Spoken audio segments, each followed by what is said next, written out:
कलयुग में ये धर्म का प्राण है, जीवे दया। गौड़ीय संप्रदाय के किसी महानुभाव ने कहा, जीवे दया नामे रुचि। आप प्राणी मात्र पर दया का भाव रखोगे, क्या होगा? हृदय कोमल होगा। दया से हृदय कोमल होता है ना, हृदय कोमल होगा, और कोमल हृदय से ही तो करुणा निधान का भजन होगा। करुणा पूर्ण हृदय से ही करुणा निधान का भजन होगा। देवो भूत्वा देवता यजेत, देवता होकर देवता की पूजा की जाती है। करुण हृदय से ही करुणा निधान का भजन होता है। और फिर कबीर तो कहते हैं, अरे दाया राख धर्म को पाले और घर में रहे उदासी, घर में रहे उदासी। अपना सा जीव सबको जाने, सहज मिले अविनाश। बोले अरे सीधा रास्ता है, कुछ और नहीं करना। कितनी सुंदर बात कह रहे, अपना सा जीव सबको जाने। भाई जो आपको अच्छा लगता है वो सबको अच्छा लगता है, और जो आपको बुरा लगता है वो सबको बुरा लगता है।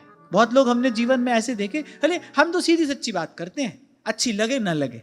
लेकिन ऐसे सीधी सच्ची बात करने वाले जब सीधी सच्ची सुनने का अवसर आता है ना, तो अनुपस्थित देखे जाते हैं, और अगर सुननी पड़ जाए तो सह नहीं पाते।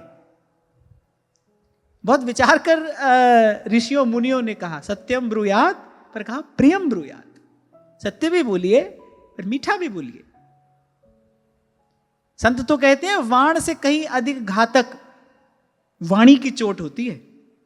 मेरे जो वाण का घाव है वो तो भर जाता है, वाणी का घाव नहीं भरता है। क्यों? पुनः यहां पर प्रकट होती है शब्द की शक्ति। शब्द की शक्ति का क्षय नहीं होता। मैंने कहा, कल कह रहा था ना मैं आपसे, जो भी ज्ञान है, जो भी ऋषि मुनियों की परस्पर वार्ता है, वो इस अस्तित्व में ज्यों की त्यों है, अक्षुण्ण। इसीलिए ज्ञान को अखंड कहा गया।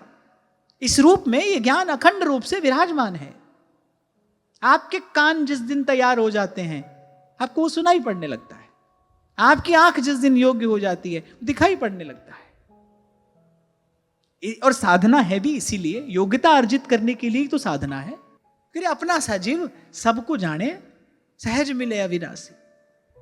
और हम अपनी बात करें, हम जिस पथ के पथिक हैं, हमको जिस मार्ग से होते हुए जाना है, हमारे आचार्य ने हमको जो मार्ग दिखाया है, वहां तो भाई ये पहली मांग है, पहला कदम ही है। इसके बिना तो आप दूसरा कदम रख ही नहीं सकते।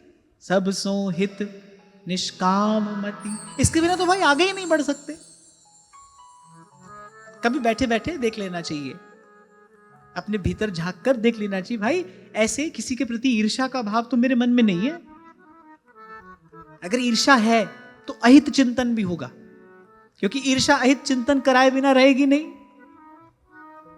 अग्नि जलती हो तो भाई ताप भी होगा ना, धुआं भी होगा, ताप भी होगा।